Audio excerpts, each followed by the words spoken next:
اور فرمایا آپ اس شہر میں رہنے والے ہیں. کس شہر کی قسم کھائی گئی؟ مکہ کی.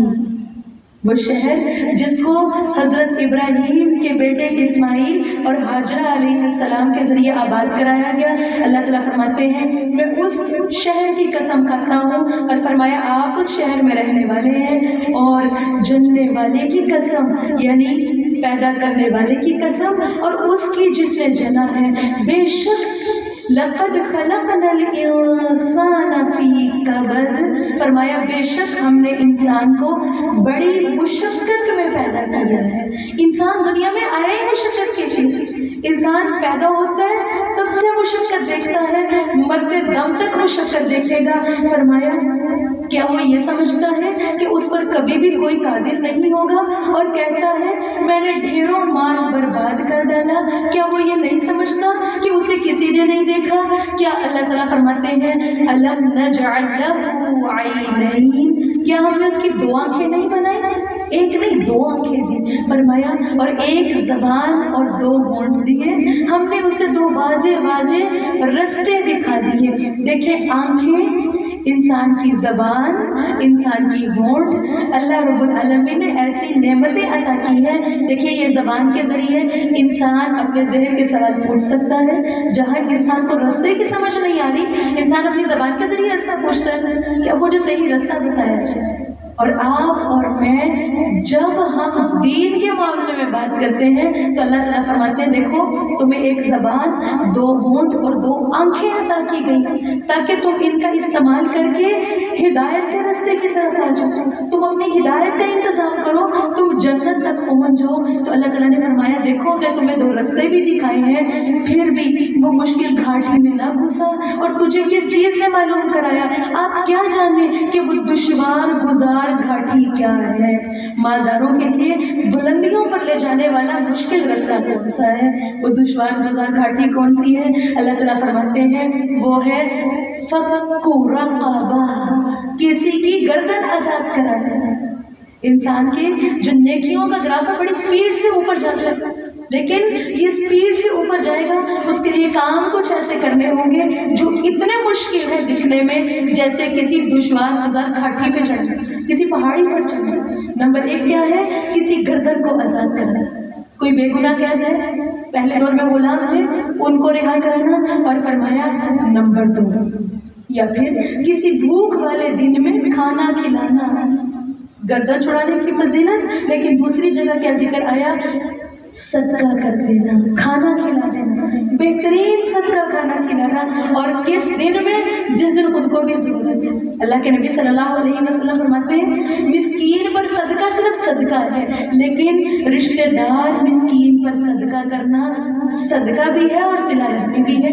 آج آپ اور میں دیکھیں جب بات آتی ہے صدقے کی تو آپ اور میں ایسے لوگوں کو دیتے ہیں جہاں سے بدلے میں عزت ملے گی، جہاں سے بدلے میں شہرت ملے گی، جہاں سے بدلے میں انسان کو نام ملے گا. جبکہ اللہ تعالیٰ فرماتے ہیں دیکھو دشوار گزار گھاٹی ہے، صرف اپنے رب کا چہرہ چاہنے کے لیے کسی مسکین کو بھوک والے دن کھلانا، یتیمن کسی یتیم کی کفالت کرنا. اور وہ کون ہے؟ ذا مقربہ، جو بڑا قریبی ہے. قریبی رشتہ داروں کے ساتھ ہی تو مقابلے چلتے ہیں، کمپیریزن ہی وہاں پہ ہوتے ہیں، مقابلے وہاں لگائے جاتے ہیں، سبقت وہاں لے جائی جاتی ہے. لیکن اللہ تعالیٰ فرماتے ہیں یہی تو وہ رشتے تھے جو تمہیں جنت تک لے جاتے ہیں. اور فرمایا یا مٹی میں ملے ہوئے کسی مسکین کو، پھر یہ کہ وہ ان لوگوں میں سے جو ایمان لائے اور جنہوں نے ایک دوسرے کو صبر کی، وصیت کی، تاکید کی. اب کون لوگ ہیں جو کامیاب ہونے والے ہیں؟ نمبر ایک ایمان لاتے ہیں، دوسرا کیا کرتے ہیں؟ خود بھی صبر کرتے ہیں، دوسروں کو بھی صبر کی تلقین کر رہے ہیں. فرمایا اور ایک دوسرے کو رحم کرنے کی وصیت کرتے ہیں. یہی لوگ دائیں ہاتھ والے ہیں. دیکھیں لوگ دو طرح کے ہوتے ہیں. جب کوئی ٹینشن پریشانی میں بیٹھے ہیں نا، کوئی دکھ کوئی معاملہ چل رہا ہے، کچھ لوگ آتے ہیں آ کے ایسی باتیں کر کے جاتے ہیں کہ آپ کے دکھ میں اضافہ کر جاتے ہیں. آپ غصے میں آپ کے غصے میں اضافہ کر کے آپ کو اگلے کے خلاف مزید بھڑکا کے چلے جاتے ہیں. آپ جہاں پہ آپ تھوڑا نارمل تھے اب آپ کی دشمنی، آپ کی نفرت، عداوت، بغض بڑھ چکا ہے. دوسری طرف کچھ ایسے لوگ ہوتے ہیں انسان کو بڑا شدید غصہ تھا، بڑی شدید ٹینشن تھی، پریشانی تھی، اذیت تھی، کچھ لوگ آتے ہیں اور کیا کرتے ہیں، اس کو تسلیاں دے کے چلے جاتے ہیں، اس کا غصہ ٹھنڈا کر جاتے ہیں، وہ غمزدہ تھا اس کو سکون مہیا کر کے چلے جاتے ہیں۔ تو دیکھیں اللہ تعالیٰ نے جنت کا وعدہ کن لوگوں سے کیا ہے؟ ایمان والے ہیں، لیکن دوسروں کو بھڑکا نہیں رہے، دوسروں کے دکھ اور تکلیف میں اضافہ نہیں کر رہے، بلکہ ان کو بھی صبر کی تلقین کر رہے ہیں، ان کو بھی رحم کرنے کی تلقین کر رہے ہیں۔ آج آپ کو میرے سامنے کوئی اپنا دکھ روئے نا تو ہم اس کو مزید موٹیویٹ کرتے ہیں، تمہارے ساتھ تو بڑا غلط ہو رہا ہے، تم تو بڑی مظلوم ہو، اس کو ٹپس دیتے ہیں، ایسے اور ایسے بدلے لینا اس سے، اس کے ساتھ ایسے اور ایسے کرنا ہے، اس کو مزید دشمنی چالے چلنے کے طریقے سمجھائے جاتے ہیں۔ دیکھیں مومن کا یہ طریقہ کار نہیں ہوتا، بندہ مومن خود بھی صبر کرنے والا ہوتا ہے، دوسروں کو بھی صبر کی تلقین کرتا ہے، خود بھی رحم دل ہوتا ہے، دوسروں کے دلوں میں بھی رحم ڈالنے کی کوشش کرتا ہے۔ مومن ہمیشہ پازیٹیو ہوتا ہے، ان کو سمجھانے کی کوشش کرتا ہے کہ دیکھو جنت ایسے تو نہیں مل گئی، دنیا میں مصیبت تو آئے گی، دنیا میں آزمائش تو آئے گی، دنیا میں امتحان تو ہوگا۔ اور پھر اللہ تعالیٰ نے فرمایا یہ لوگ ہیں دائیں ہاتھ والے، لیکن رہے دوسری طرف وہ لوگ، فرمایا جنہوں نے کفر کیا، اور فرمایا یہی لوگ بائیں ہاتھ والے ہیں، علیہم نار مؤصدہ، ان پر ہر طرف سے آگ بند کر دی جائے گی۔ آپ سمجھتے ہیں کوئی ایسا بند کمرہ ہو جہاں پہ کوئی بھی ونڈو، کوئی روشن دان نہ ہو، وہاں پہ انسان سانس لے سکتا ہے؟ لیکن اللہ تعالیٰ فرماتے ہیں ان کو جہنم کی آگ میں بند کر دیا جائے۔ کیوں؟ کیونکہ انہوں نے اپنے آپ کے دل کو تنگ کر دیا تھا، محدود ہو گئے تھے، دشمنیاں نہیں تھی لوگوں سے۔ اللہ تعالیٰ سے دعا ہے اللہ رب العالمین آپ کو اور مجھے جہنم کی آگ سے محفوظ رکھے۔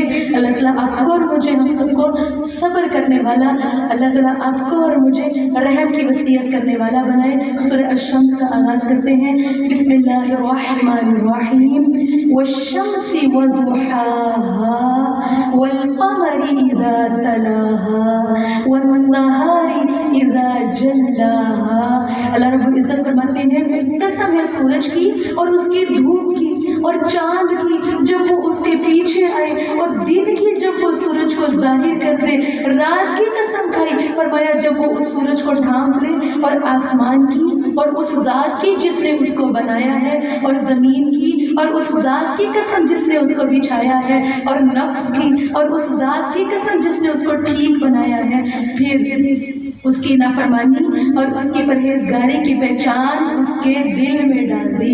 اللہ رب العالمین نے اتنی نعمتیں گنوائی ہیں، اس کے ساتھ ایک نعمت مزید گنوائی ہے، اور وہ نعمت کیا گنوائی ہے؟ اللہ تعالیٰ فرماتے ہیں فَأَلْهَمَهَا فُجُورَهَا وَتَقْوَاهَا، فرمایا ہم نے ان کے دل میں ڈال دیا ہے، الہام کر دیا ہے۔ یاد کیجئے شہد کی مکھی کے دل میں، اسی طرح موسیٰ علیہ السلام کی والدہ کے دل میں الہام کیے گئے تھے، انہوں نے اس الہام، اس وحی، اس میں سے جو عمدہ طریقہ تھا اس پر چلے، تو اللہ تعالیٰ نے قیامت تک کے لیے ایک عمدہ مثال بنا دیا۔ شہد کی مکھی کا ذکر قرآن میں کیا گیا، موسیٰ کا ذکر قرآن میں کر دیا گیا، آپ کو اور مجھے وہ بھی ایک عورت تھی نا، اس کی مثال دے دی گئی۔ اب اللہ رب العزت فرماتے ہیں کہ دیکھو اللہ تعالیٰ نے ہر انسان کے دل کے اندر اس کے دو چیزیں رکھ دی، اور وہ کیا چیزیں ہیں؟ نمبر ایک اس کی فجور، اس کا نافرمان، اس کا گناہگار ہونا، نمبر دو اس کا تقویٰ اور اس کا متقی ہونا۔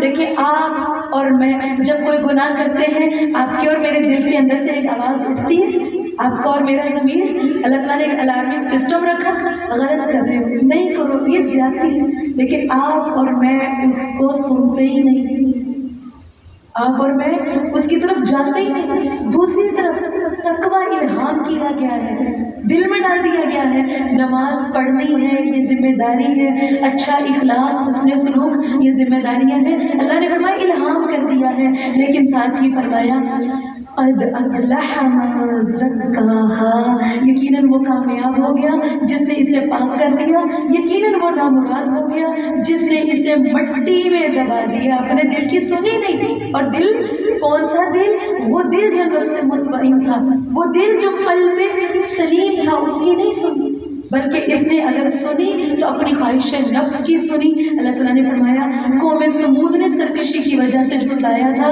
جب اس کا سب سے بڑا بدبخت آدمی اٹھا تھا تو ان سے اللہ کے رسول نے کہا اللہ کی اونٹنی اور اس کے پینے کی باری کا خیال رکھو، تو انہوں نے اسے جھٹلا دیا، بس اونٹنی کی کونچیں کاٹ دی تو ان کے رب نے انہیں ان کے گناہ کی وجہ سے پیس کر ہلاک کر دیا۔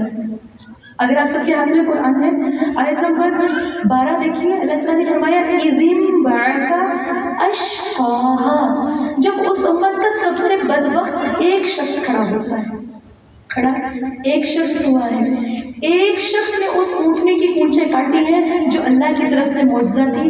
آیت نمبر 14 میں اللہ فرماتے ہیں فَكَذَّبُوهُ، ان سب نے جھٹلایا، فَعَقَرُوهَا، انہوں نے اس کی کونچیں کاٹ ڈالی، فَدَمْدَمَ عَلَيْهِمْ رَبُّهُمْ بِذَنبِهِمْ فَسَوَّاهَا، تو آپ کے رب نے انہیں ان کی گناہ کی وجہ سے پیس کر ہلاک کر دیا، پھر اس بستی کو برابر کر کے رکھ دیا۔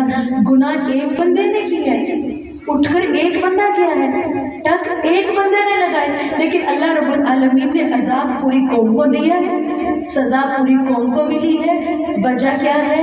یہ قوم اس کو موٹیویٹ کرنے والی تھی، ہمدردیاں تھی ساتھ، اس کو جوش دلانے والی تھی، اور انہوں نے اس کے غلط کو غلط کہا ہی نہیں، سپورٹ کر دیا اس کو۔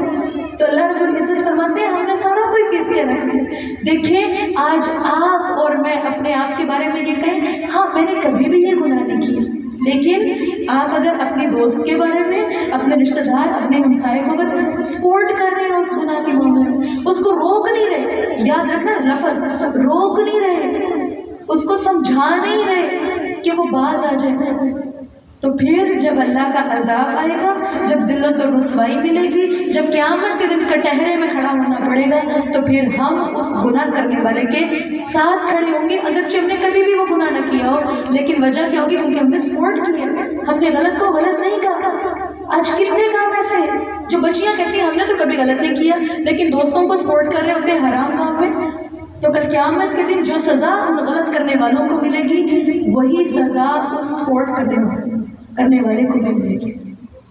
اللہ تعالیٰ سے دعا ہے کہ اللہ رب العالمین آپ کو اور مجھے ہم سب کو نیکیوں میں معاونت کرنے والا بنائے۔ اور اللہ تعالیٰ نے فرمایا وَلَا يَخَافُ عُقْبَاهَا، اور وہ اس سزا کے انجام سے تو ڈرتا ہی نہیں تھا، وہ ایک شخص تھا جو نہیں ڈرتا تھا، پوری قوم کو ہلاک کیا۔ اللہ تعالیٰ سے دعا ہے کہ اللہ رب العالمین آپ کو اور مجھے سمجھ عطا فرمائے۔ سورہ اللیل کا آغاز کرتے ہیں، بسم اللہ الرحمن الرحیم، واللیل اذا یغشا والنہار اذا تجلی وما خلق الذکر والانثی۔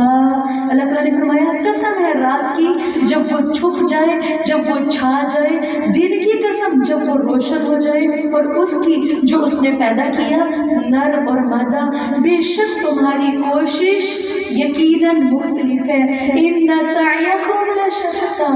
دیکھیں آج آپ اور میں ہم سب کوششیں کرتے ہیں، صبح سے لے کے شام تک کوششیں کرتے ہیں، لیکن ہر انسان کی کوشش علیحدہ ہے۔ فرمایا بس لیکن وہ شخص جس نے دیا، اللہ کے راستے میں خرچ کیا، نافرمانی سے بچا، اس نے سب سے اچھی بات کو سچ مانا۔ فرمایا یقیناً ہم اسے آسان راستے کے لیے سہولت دیں گے۔ مطلب کیا ہے؟ جو شخص اپنے رب کو راضی کرنے کی کوششوں میں لگ جاتا ہے نا، اور اپنے رب کے راستے میں مال خرچ کرتا ہے، اپنی جان لگاتا ہے، اپنی کوششیں لگاتا ہے، اللہ تعالیٰ کا وعدہ ہے، اللہ رب العزت فرماتے ہیں فَسَنُيَسِّرُهُ لِلْيُسْرَىٰ، فرمایا ہم اس کے لیے آسان راستے کے لیے سہولت دیں گے، اس کے ہر معاملے میں آسانیاں پیدا کر دیں گے، اس کے حامی و ناصر بن جائیں گے، لیکن اس کے جو اپنے رب کو راضی کرنے کے لیے کوشش کرتے ہیں۔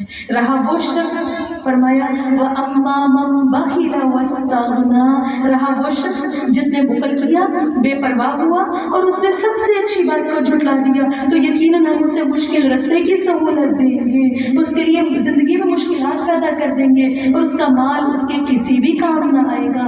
فرمایا جب وہ گڑھے میں گر جائے گا، دنیا میں بہت بڑے بنتے تھے، لیکن جب قیامت کے دن جہنم کی کھائی میں گرو گے تو نہ مال کام آئے گا، نہ عزت کام آئے گی، نہ فالوورز، نہ